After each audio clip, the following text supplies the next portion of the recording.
안녕하세요. 우리 이호성 집사님이 사회는 처음이라고 그러셨는데, 저도 이 일반 교회에서 전하기는 또 처음입니다. 그래서 유배부스를 많이 전했는데 어떻게 해야 되나 좀 고민이 많이 되는데, 지금 하던 대로 하겠습니다. 그리고 여러분들이 그 교회가 성경을 주로 공부하시고 주일 예배도 이렇게 아주 창세기부터 쭉 공부하시고 또 이제 누가복음도 처음부터 다 해달라고 그러셔가지고 상당히 내용 있는 교회구나 생각이 들었습니다. 작지만 내용이 있는 교회라 감사합니다. 1장 32, 33절 한번 읽어볼까요? 네, 시작.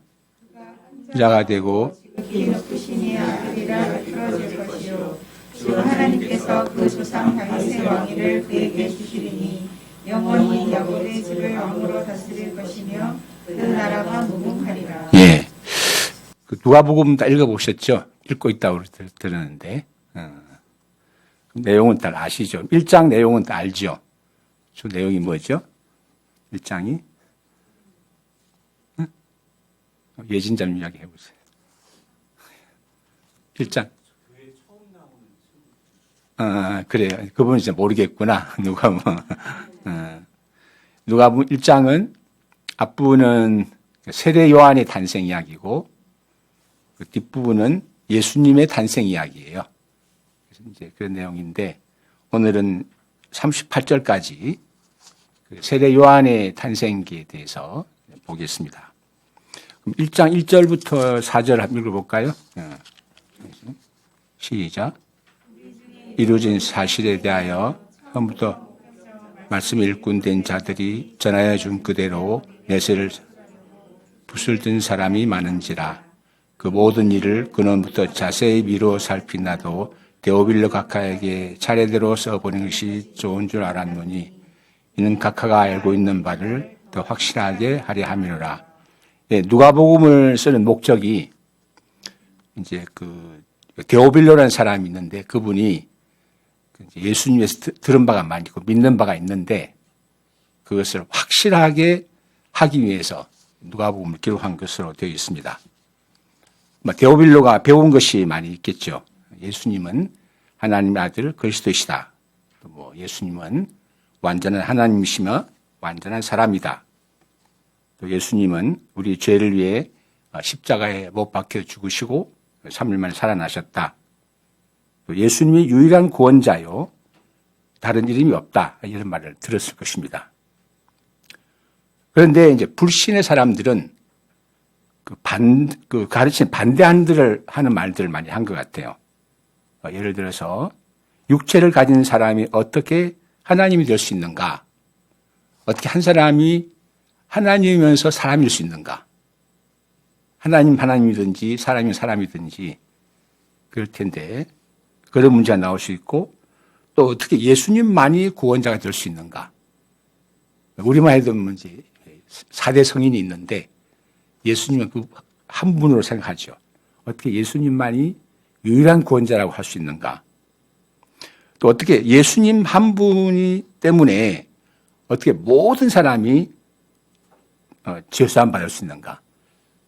우리 흔히 하는 말이지 예수님 유대인인데 한국 사람이 우리가 왜 유대인 예수님 때문에 구원 받을 수 있는가? 이런 질문을 할 수 있죠. 이런 물음들은 아마도 데오빌로의 마음을 혼란스럽게 하고 믿음을 많이 약하게 한 것 같습니다.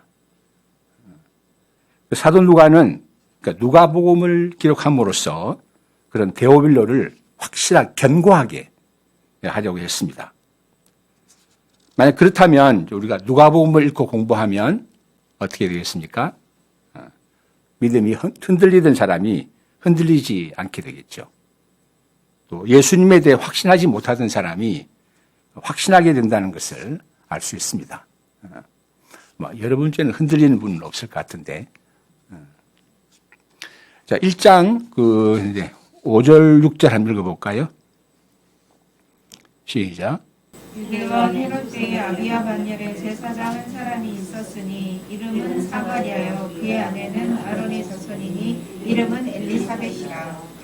이 두 사람은 하나님 옆에 위인이니 주의 모든 계명과 규례대로 흠이 없이 행하더라. 그 제사장 사가랴 부부가 있었는데 사가랴와 엘리사벳 부부가 있었는데 이분들은 그 하나님 앞에 의인이었고 주의 모든 명령과 말씀대로 흠이 없이 살았다고 했습니다. 그런데 문제가 하나 있죠.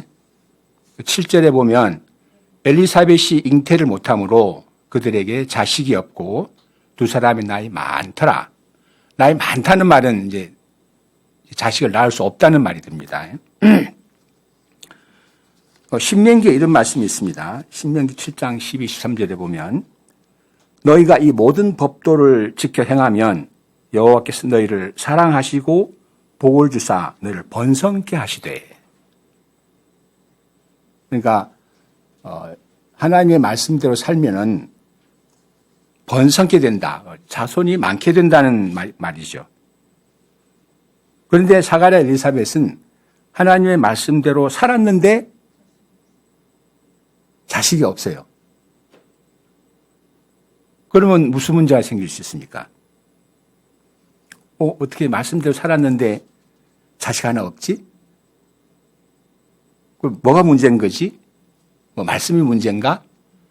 아니면 두 사람이 겉으로는 어렵게 살았는데 뒤로는 딴짓한 건가? 이렇게 생각할 수 있죠.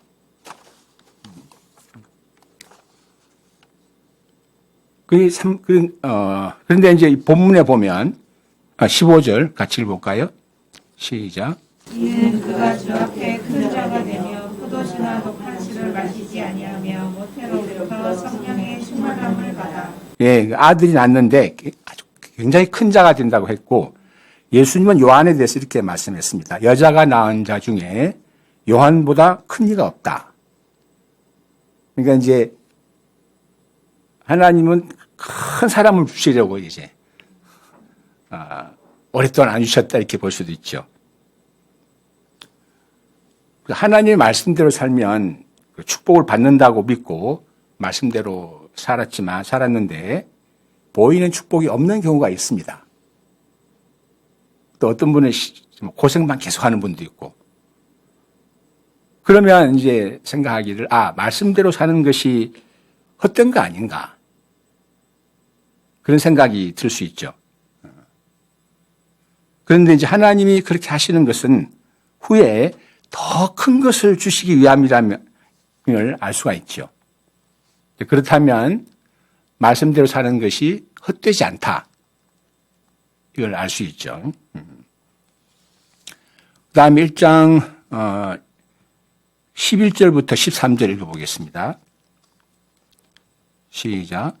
주의 천사가 그에게 나타나 한강 우편을 쓴지라. 사가랴가 보고 놀라며 무서워하니 천사가 그에게 이르되 사가랴여 무서워하지 말라. 너의 간구함이 들린지라. 내 아내 엘리사벳이 내게 아들을 낳으리니 그 이름을 요한이라 하라. 그러니까 사가랴가 기도를 많이 했나 봐요. 그것도 이제 간구라는 말을 들어보면 간절하게 기도를 많이 한 것 같습니다.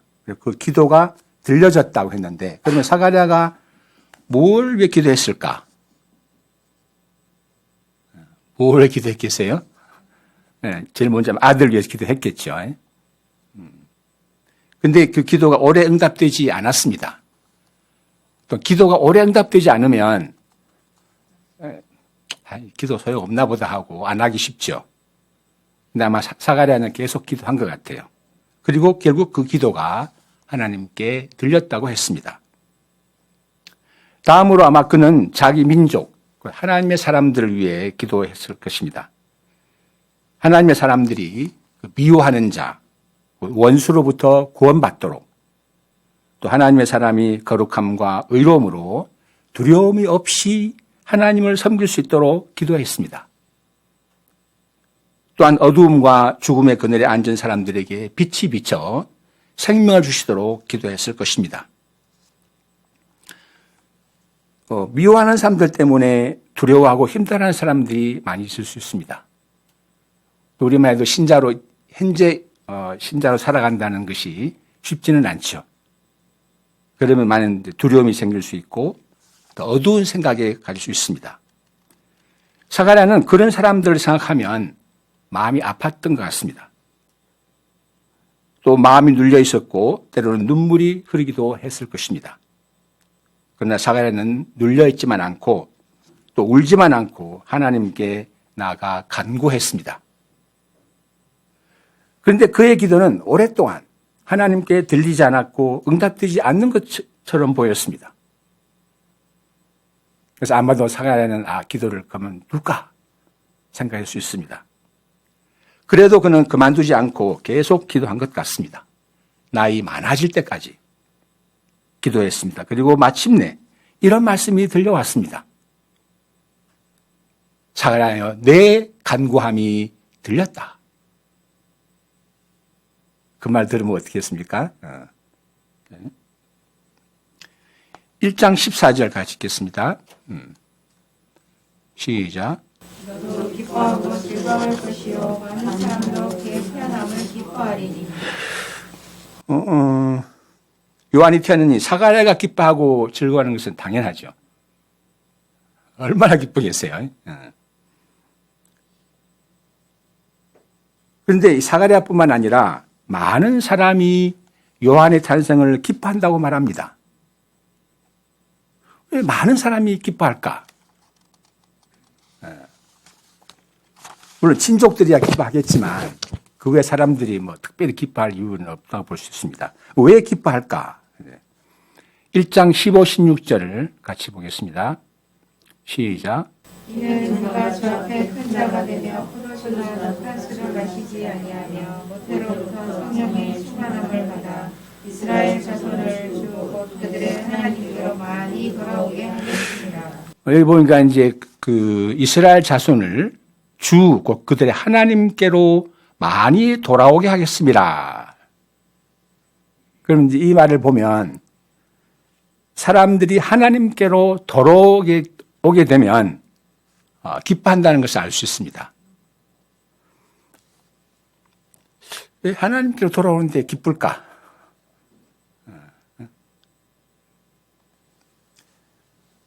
하나님께로 돌아온다는 것은 여기서 이제 하나님을 주 하나님이라고 했는데 주인으로 인정하는 거죠. 그럼 주인으로 인정한다는 것은 뭐냐면 첫째로 하나님이 창조주이심을 인정하는 것입니다. 하나님이 창조주이시면 나는 그의 피조물이 되죠. 또 하나님이 창조주요 나는 피조물임을 알 때 기뻐하게 됩니까? 제가 이제 우리 옛날에 한 자매님이 이제 성경 공부하고 창조주 하나님을 만났는데 그 자매님이 이렇게 말했습니다. 내 몸 이 세포 하나하나가 다 웃는 것 같다.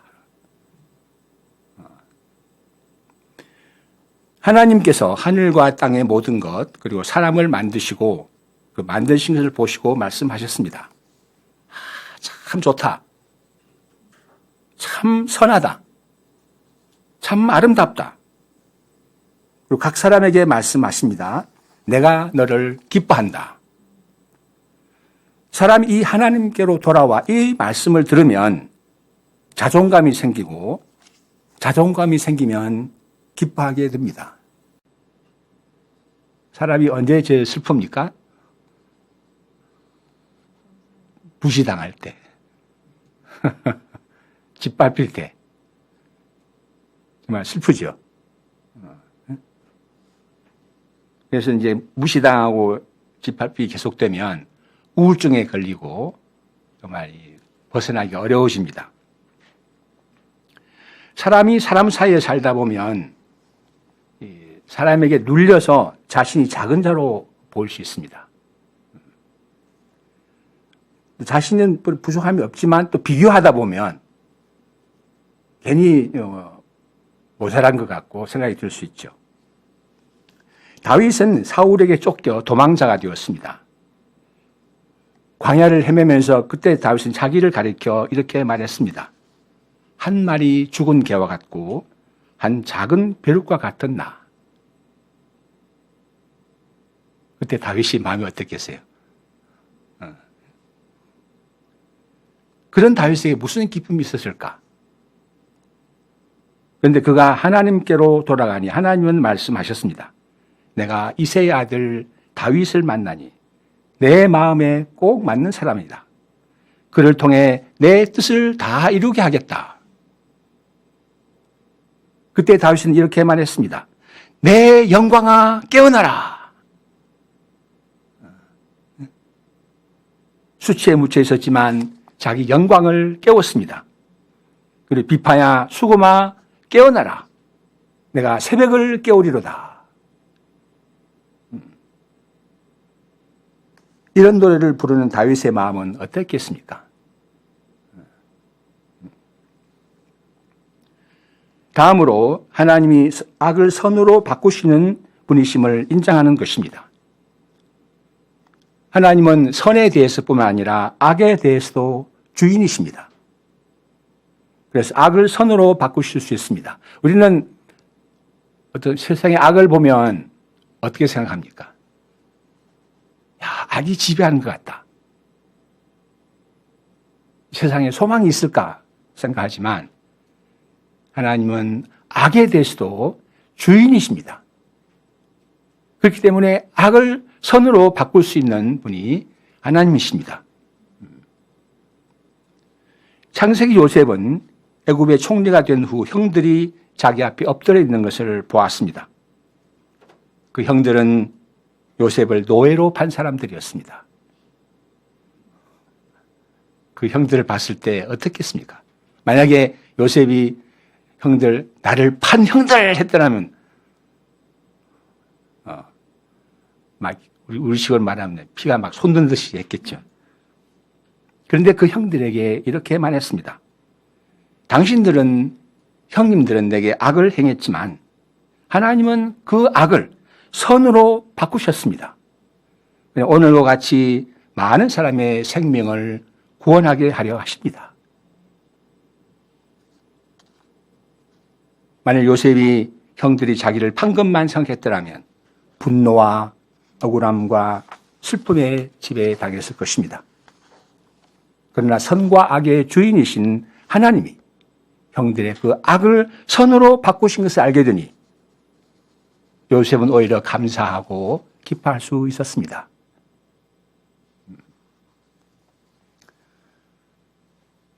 우리가 사람 사이에서만 살아가고 사람만 바라보면 어떻게 됩니까? 사람 사이는 주로 갈등의 사이가 아닌가 생각이 듭니다. 갈등이라는 것도 막 꼬여 있는, 등이라는 게 원래 등나무 등자인데 등나무 본 적 있어요? 베베 꼬여 있는, 사람이 베베 사이가 꼬여버리면 풀기가 참 어렵습니다. 예수님에게 한 사람이 와서 자기 형을 고발했습니다. 선생님, 내 형에게 말해서 유산을 나와 나누게 해주세요. 그 사람은 유산 때문에 형과 갈등하고 있었습니다. 에서와 야곱은 어머니 뱃속에서부터 누가 먼저 나와서 형이 되느냐 하는 이 문제를 두고 뱃속에서부터 갈등했습니다. 그리고 정말 청년 시절 계속 갈등했죠. 사울 왕은 왕권을 두고 다윗과 갈등했습니다. 가인은 하나님이 아벨의 제물만 받으신 것 때문에 동생 아벨과 갈등하다가 그 아벨을 죽였습니다. 보통 우리가 사람과 갈등하다 보면 극단적 생각을 하죠. 내가 죽든지 저 사람이 죽든지 하게 됩니다. 그런데 그런 갈등의 근본 원인은 서로 내가 옳다고 하는 것입니다. 내가 잘못할 수 있다고 생각하면 갈등이 없어질 수 있습니다. 그러나 나는 절대 잘못하지 않았기 때문에 또 상대방도 그렇게 하기 때문에 그러면 갈등이 해결되지 않습니다. 그런 갈등 속에 있으면 답답하고 화나고 슬프고 또 억울하고 그렇습니다. 그런 사람이 하나님께로 돌아오면 어떻게 됩니까? 그런 갈등 속에서 이렇게 기도할 수 있습니다. 뜻이 하늘에서 이룬 것 같이 땅에서도 이루어지기를 바랍니다. 하나님을 사랑하는 사람, 곧 그 뜻대로 부르심을 입은 사람에게는 모든 것이 합력하여 선을 이룹니다. 하나님은 악을 선으로 바꾸십니다. 하나님의 뜻과 하나님의 선하심이 이루어지면 기쁨이 찾아옵니다. 하나님의 선하신 뜻 안에서 자기 존재 의미를 발견하고 자기 소중함을 알게 되고 또 상대방의 소중함도 알게 되면 나만 소중한 게 아니라 저 사람도 참 소중한 사람이구나. 이렇게 하면 슬프겠어요? 기쁘겠어요?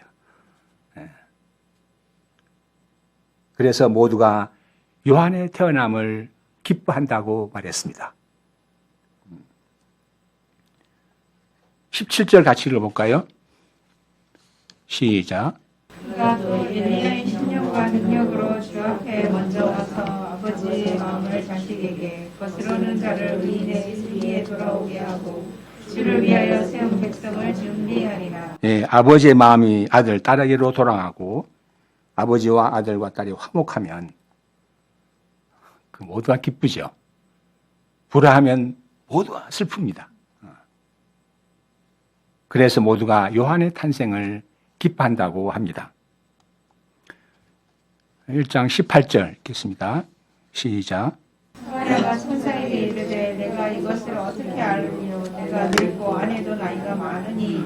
네, 그러니까 늙은 사람이 어떻게 아들을 낳는다는 말인가?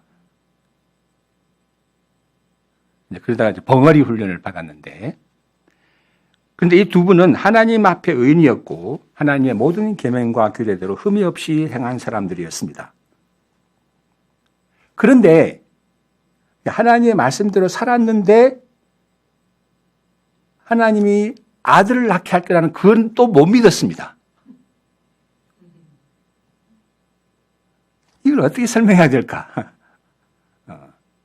하나님 앞에서 열심히 살았는데 정작 하나님이 아들을 낳게 할 거야 하니까 못 믿었습니다. 이걸 어떻게 설명해야 될까요? 늙은 사라에게 아들을 낳게 하실 하나님은 어떤 하나님이십니까?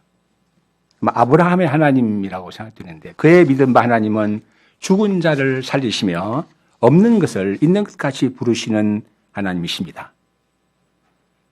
사가랴가 지금 이 하나님을 믿지 못했습니다. 그런데 결국은 후에 아들 요한의 탄생을 통해서 이 하나님을 알게 되고 믿게 되죠. 앞에서 한 가지 물음이 제기되었습니다. 사가랴 엘리사벳이 의롭게 살았는데 왜 자녀가 없었을까? 또 사가랴 엘리사벳은 하나님 앞에 의롭게 살았는데 왜 믿음은 없었을까? 이 물음에 대한 답이 여기에 있다고 생각됩니다. 죽은 자를 살리시며 없는 것을 있는 것 같이 부르시는 하나님을 알리시고 믿게 하려고 오랫동안 아들을 주시지 않았습니다.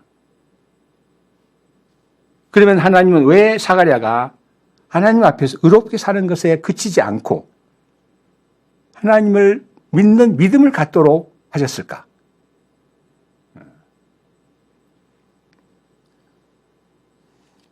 우리가 이제 말씀대로 살고자 이를 쓰죠.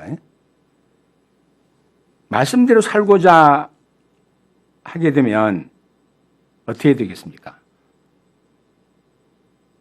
그러면 이제 내가 생각할 때 관심이 자신에게 있기 쉽습니다. 그게 무슨 말이냐 하면 내가 말씀대로 살고 있나? 안 살고 있나? 하고 자기 점검을 하게 돼요. 그래서 이제 살고 있다고 생각되면 잘하고 있다 생각되고 말씀대로 살고 있지 않다고 생각되면 또 어떻게 해요? 내가 못하고 있구나. 자기 불의를 주장하게 됩니다. 이런 식으로 자기를 살피게 되고 자기 확인을 하게 됩니다. 그러면 신앙생활이 자기중심이 되고 무거운 짐이 될 수 있습니다. 그러나 하나님을 믿고자 한다면 어떻게 되겠습니까? 나를 생각하는 게 아니라 하나님을 생각하게 되죠. 하나님이 어떤 분인지, 무엇을 하고자 하시는지, 나에게 뭘 하고자 하는지, 앞으로 뭘 하고자 하시는지. 그러니까 내가 잘하고 못하고는 상관이 없습니다. 그러면 이제 우리 생활이 자기 중심에서 하나님 중심으로 옮겨가게 됩니다. 하나님은 사가랴와 엘사 부부가 자기를 살피고 자기를 확인하는 그런 사람이 아니라 하나님을 살피고 확인하는 사람이 되기를 원하신 것 같습니다. 자기 의를 믿는 사람이 아니라 하나님을 믿는 사람이 되기를 바랍니다. 또 자기 잘못한 것을 주장하면서 자기를 책망하는 사람이 아니라 내가 잘못했을지라도 부족할지라도 하나님이 어떻게 일하시는가 보기를 원하셨습니다. 왜냐하면 하나님이 주이시고 하나님이 빛이고 생명이고 구원이요 방패요 상급이며 피할 바위요 목자이시기 때문입니다. 그래서 두 분이 의롭게 살았지만 자녀를 주지 않으시다가 그들이 완전히 늙었을 때 아들 요한을 주셨습니다. 하나님을 알려주셨습니다. 다음 주에 공부할 다음 달 하겠습니다. 1장 67절부터 79절의 사가랴의 시를 보면 하나님을 알고 찬양하는 노래입니다.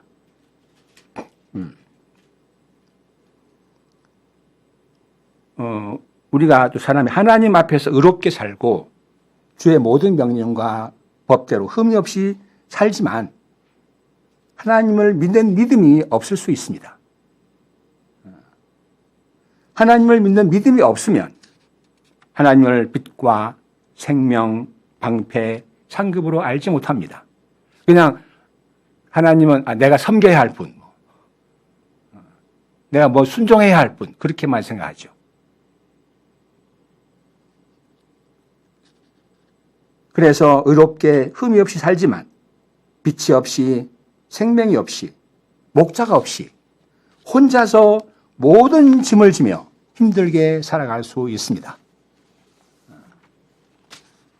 의롭게 사는 사람 중에 의외로 무겁게 살아가는 분이 있을 수 있습니다.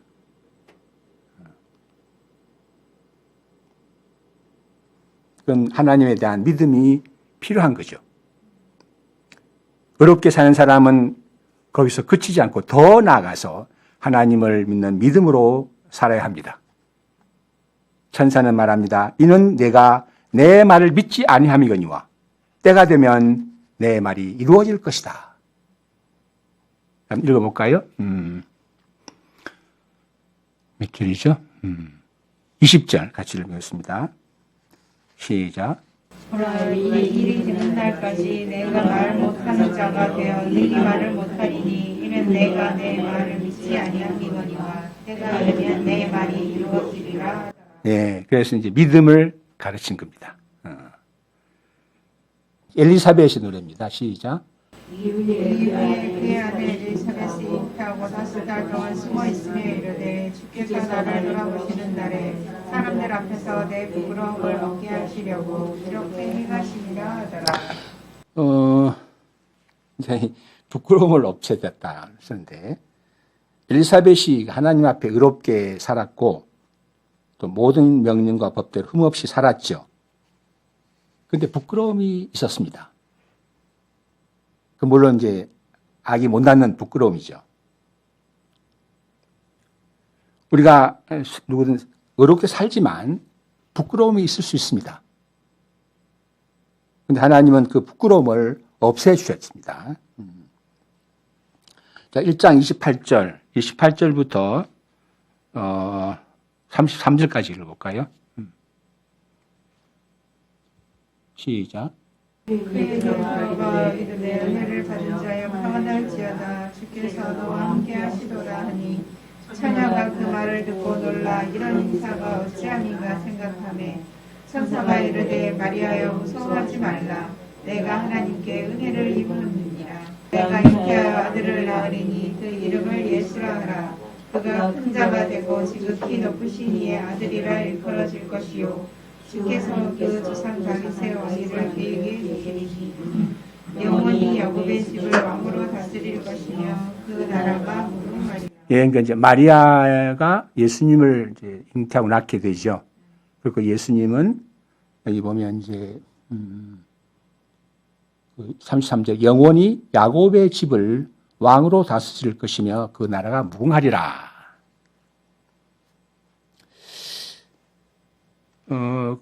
여자로서 왕, 그것도 왕을 영원한 왕을 잉태하고 낳는다면 그보다 더 큰 은혜가 없겠죠.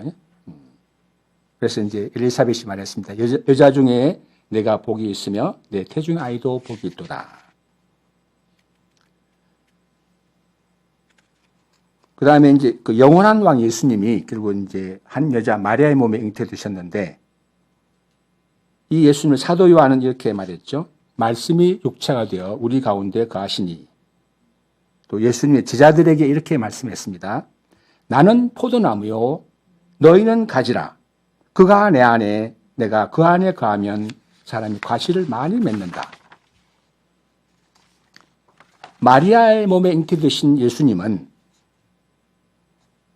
밖에서 사람을 다스리는 게 아니라 사람 안에 들어오셔서 다스리시는 왕이십니다. 그래서 예수님이 각 사람 안에 잉태되고자 하십니다. 그리고 그이는 오직 하나님의 은혜로 됩니다. 내가 뭔가 의로운 일을 해서 종교적 열정이 있어서 혹은 부모님 믿음 덕분에가 아니라 오직 하나님의 은혜로 된 것입니다. 사도 바울은 이렇게 말했죠. 나의 나 된 것은 오직 하나님의 은혜로 된 것입니다. 그리고 성령의 능력으로 됩니다. 이제 마리아가 말했죠. 여기 보니까 1장 이게 34절 나는 남자를 알지 못하니 어찌 아기를 가질 수 있습니까? 너무 당연한 말이죠. 천사가 말합니다. 35절 같이 읽어보겠습니다. 시작. 천사가 대답하여 이르되 성령이 내게 임하시고 지극히 높으신 이의 능력이 너를 덮으시리니 이러므로 나실과 거룩한 이는 하나님의 아들이라 일컬어지리라. 예, 하나님의 능력이 덮고 그래서 아기를 가지게 된다는 겁니다. 만일 내가 예수님을 믿게 되었고 예수님이 내 안에 거하신다면 그렇다면 성령이 내게 임하신 것이요 지극히 높으신 이의 능력이 나를 덮으신 것입니다. 가브리엘은 왕 예수님을 이렇게 말합니다. 영원히 야곱의 집을 왕으로 다스리실 것이며 그 나라가 무궁하리라. 야곱의 집은 어떤 집입니까? 야곱의 집. 야곱 알죠? 처음 오신 분은 잘 모를 것 같고. 야곱의 집은 어떤 집인가 생각해 봤는데 서로 경쟁하고 싸우는 집입니다. 야곱과 형 에서가 경쟁했고 또 야곱의 두 아내 라헬과 레아가 경쟁했습니다. 또 야곱의 아들 요셉에 대해서 형들이 또 경쟁했습니다. 또 야곱의 집은 두려워하는 집이죠. 야곱이 아버지를 집을 떠나 바단 아람으로 갈 때 먹고 살 일이 두려웠습니다. 또 후에 야곱이 고향으로 돌아올 때 어땠습니까? 형이 너무 무서워가지고 가지를 못했습니다. 또 그 집은 속이는 집입니다. 야곱이 아버지 이삭을 속이고 축복을 가로챘습니다. 또 야곱의 두 아들 시몬과 레위가 세겜성 사람을 속였습니다. 세겜성 사람들이 디나를 달라고 하니까 그러면 이제 시몬과 레위가 말했죠. 할 일을 행하면 모든 남자가 할 일을 행하면 죽게. 그러니까 그 사람들은 그 말 믿고 할 일을 했습니다. 얼마나 아팠겠어요, 이게. 아파서 막 신음하고 있는 틈에 가서 성을 습격해서 남자 다 죽이고 여자와 제사는 낙탈해 왔습니다. 야비한 사람들이죠. 또 가족을 파는 집이었습니다. 형이 동생을 파는 그런 집이었습니다. 아무리 고약한 집이라도 형이 동생을 팔 수 있을까?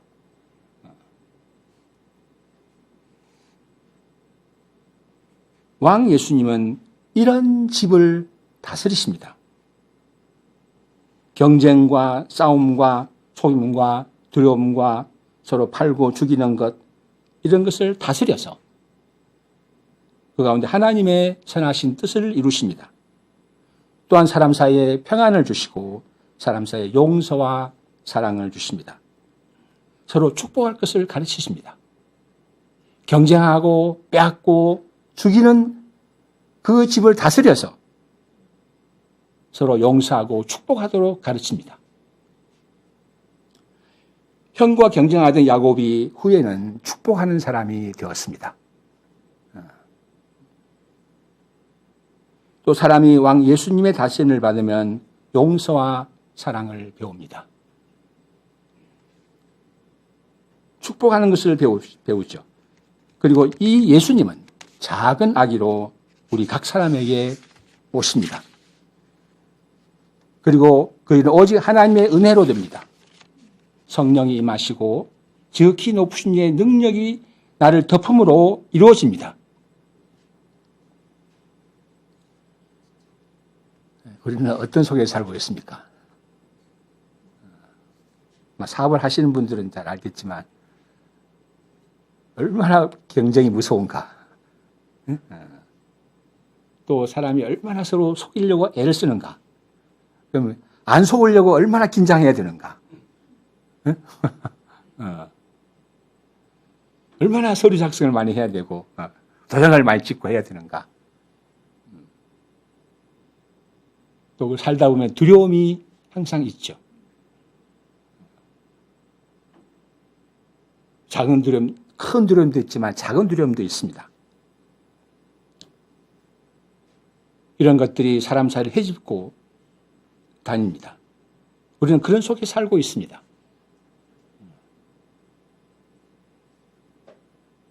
우리가 그런 속에 살다 보면 자신도 모르게 같이 싸우고 다투고 막 하기 쉽죠. 그러면서 마음이 사나워지고 거칠어질 수 있습니다. 그러나 왕 예수님은 작은 아기로 내 안에 오셔서 내 안에 있는 이런 모든 세력들을 다스리시고 평안과 축복과 용서와 사랑과 기쁨을 주고자 하십니다. 그래서 우리가 예수님의 다스림을 받으면 이 경쟁 사회에서 오히려 평안 중에 승리할 수 있음을 믿습니다. 그래서 이 시간에 우리 각 사람이 왕 예수님의 다스림을 받기를 기도합니다. 지극히 높으신 이의 능력이 우리를 덮으심으로써 왕 예수님이 우리 안에 오셔서 다스리시고 우리를 평안의 사람으로, 기쁨의 사람으로, 용서와 사랑의 사람으로, 무엇보다 축복의 사람으로 다스려 주시기를 바랍니다. 우리 33절 읽어볼까요? 시작. 야곱의 집을 다스릴 것이며 그 나라가 기도하겠습니다. 하나님 아버지, 오늘 누가복음 이 말씀을 통해서 사가랴와 엘리사벳 부부의 삶을 통해서 요한을 허락하시고 요한이 많은 사람들을 하나님께로 돌아오게 함으로써 기쁨을 주는 사람이 된 것을 보고 감사합니다. 우리가 사람 사이에 살고 있다가 하나님께로 돌아가면 기쁨을 얻게 되는 것을 감사합니다. 무엇보다도 예수님이 마리아의 몸에 잉태되시고 야곱의 집을 영원히 다스리는 왕으로 오신 것을 알게 해주셔서 감사합니다. 우리가 이 야곱의 집은 경쟁의 집이요, 속이는 집이요, 다투는 집이요, 또 두려움의 집입니다. 그 집을 다스리셔서 주의 평안이 함께하고 용서와 사랑이 있게 하시고 축복이 있게 하신 것을 감사합니다. 우리 각 사람이 참 그런 경쟁 사회에 살고 있고 또 다툼의 사회에서 살고 있지만 왕 예수님의 다스림을 받으면 이 평화로서 승리하고 또한 용서와 사랑을 배우며 축복을 배우게 되는 것을 감사합니다. 하나님의 축복을 받고 모든 사람을 축복하는 삶을 살아가도록 축복하여 주시옵기를 바랍니다. 하나님의 은혜 가운데서 또 하나님의 능력이 임함으로써 예수님이 우리 안에 잉태되시고 다스리시는 은혜가 풍성하기를 바라고 기도합니다. 이런 삶을 살게 하시는 것을 감사합니다. 예수님의 이름으로 기도하였습니다. 아멘.